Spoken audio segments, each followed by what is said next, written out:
Can you discuss a little bit what ultimately brought the hyperinflation to an end? Yes. When the mark, by September 1923, when the mark, I think, was worth, when the dollar, I should say, was worth about 100 million marks, no one was taking it anymore. Various attempts had been made to to think of some new currency that people would accept. There was still just enough gold in Germany to back a new currency, although that gold was spilling out all the time towards the Allies in reparations. And eventually, when on the same day that Dr. Havenstein died in November 1923, he was succeeded by Dr. Schacht, who eventually became Hitler's banker. And he brought in this new note called the Rentenmark.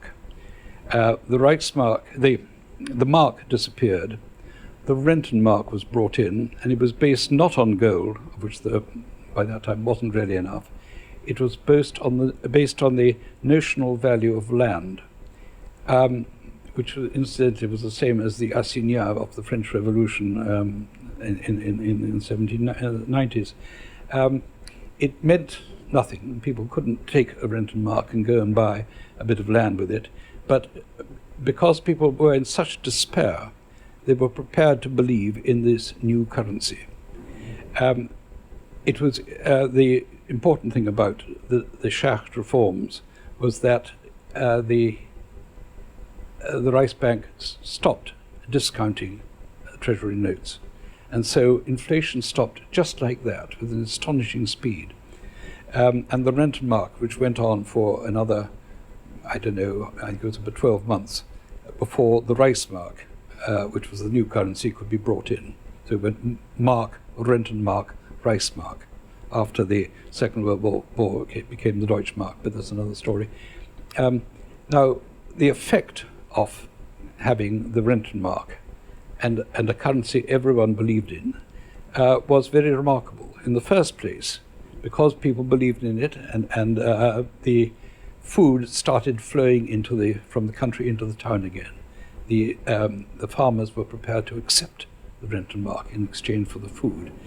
The problem in the towns was that nobody could afford to pay for it because they'd lost all their money. But at least this was a basis on which something could be done. It had another effect, that all the revolutionary movements were moving around, that were taking place in Germany at the time, and Hitler's beer cellar putsch, which had happened in early November. This was just one of the things that were terrifying everybody. There had been revolution in Russia, you see, a few years before. And all these, with the introduction of the Rentenmark and the end of the mark, all these political movements, left or right, ceased to trouble. It was again an extraordinary thing. It was at that point then something began to grow again. Unemployment again got much worse. But within 2 years, a German economy was being reconstructed and working.